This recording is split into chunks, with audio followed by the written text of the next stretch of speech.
Salut YouTube! Bon, finalement, je suis content de te retrouver pour un nouvel épisode de ma folle série sur mes cartes Pokémon de Artefact. Si t'as toujours pas vu les 3 premiers épisodes du Pokémon Plante le plus populaire de la licence et ses évolutions, n'hésite pas à faire une petite pause pour découvrir tout ça avant de te lancer dans notre 4e épisode.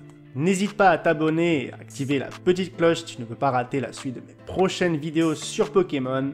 Le petit instant pub passé, place maintenant au Pokémon 004 du Pokédex. Avec là aussi, je ne pense pas me tromper, le Pokémon Feu et ses évolutions les plus populaires de la licence. Je veux bien sûr parler du mythique Pokémon Salamèche. En français, ce nom de Pokémon vient tout simplement du mot salamandre, en rapport avec son aspect physique, mais aussi du mot mèche avec sa flamme initialement présente au bout de sa queue, comme pourrait l'être finalement la mèche d'un bâton de dynamite. En japonais, ce Pokémon s'appelle Hitokage. Et non, je te vois venir, rien à voir avec les Kage dans Naruto.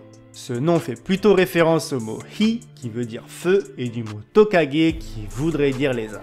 Comme les 150 autres Pokémon de la première génération, Salamèche a pu être découvert le 27 février 1996 au Japon, dans la cartouche de Game Boy verte Pocket Monster Midori à l'effigie de Florizarre, ou encore Pocket Monster Aka à l'effigie de Dracofeu. Comme pour Bulbizarre, Salamèche et Carapuce pouvaient être découverts dès le début du jeu, avec ce mythique choix du professeur Chen, et ce choix, sache qu'il n'est pas vraiment anodin, parce que c'est le grand Shigeru Miyamoto, notamment père de Donkey Kong ou encore de Zelda, qui en fera la suggestion à Satoshi Tajiri pendant la construction du jeu, créant alors un attachement dès le début du jeu pour les joueurs, qui devront alors choisir leur Pokémon fétiche et parallèlement renoncer aux autres, mais aussi entraîner leur Pokémon fétiche tout au long de l'aventure.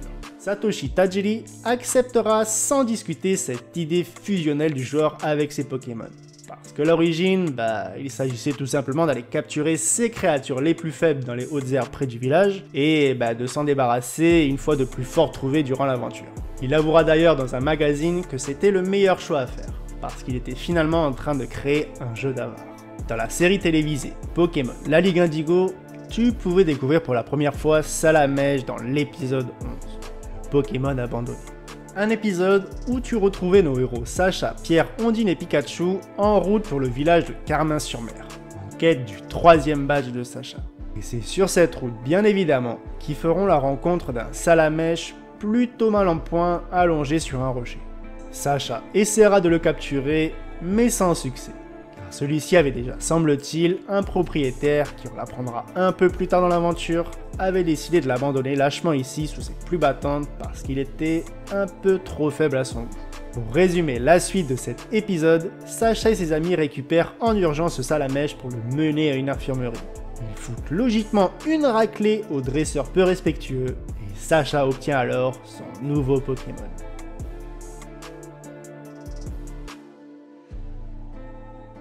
Pour la section des passionnés de cartes Pokémon, Salamèche était bien sûr présent dans le set de base, première édition des jeux de cartes Pokémon, et il a été dessiné pour la première fois dans ces fameuses cartes par l'illustrateur freelance Mitsuhiro Arita, qu'on retrouve aussi dans un jeu ultra connu, du nom de Final Fantasy.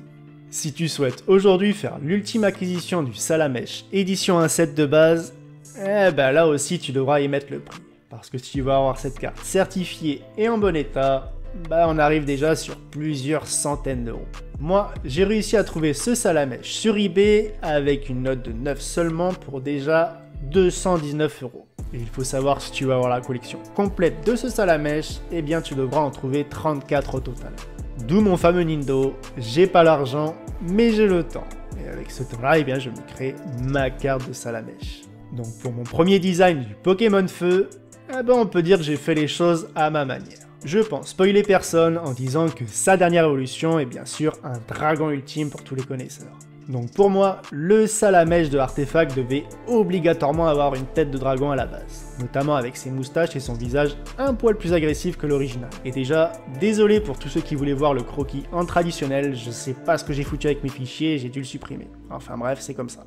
Pour en revenir à mon dessin, j'ai décidé de garder ses couleurs d'origine, pour ne pas trop le dénaturer non plus, notamment avec son orange et le bleu de ses yeux. Si tu te demandes pourquoi ce vêtement bleu, sache qu'il est pas là par hasard. En gros, c'est pour faire référence à l'épisode dont je te parlais juste avant, car ce sera avec lui que nos héros sauveront ce pauvre Salamèche de la pluie. Pour finir, j'ai décidé de ne pas mettre de flamme au bout de la queue de Salamèche, pour faire référence à sa traduction française et plus particulièrement au mot mèche. Car dans mon idée, quand tu vois un bâton de dynamite se consumer, tu vois plutôt des étincelles, ce que j'ai voulu reproduire ici. En tout cas, n'hésite pas à me dire ce que tu penses de cette carte finie, mais aussi du nouveau design de ce Salamèche, car tu sais, ça m'aide énormément. N'hésite pas à t'abonner et surtout à activer la petite cloche pour ne rien rater de ma folle série sur les cartes Pokémon, mais aussi pour ne pas rater les story draws avec Amelie. C'était Pantox Draw pour te servir, bon dessin à toi, et à la semaine prochaine pour découvrir la nouvelle carte Pokémon de Artefact.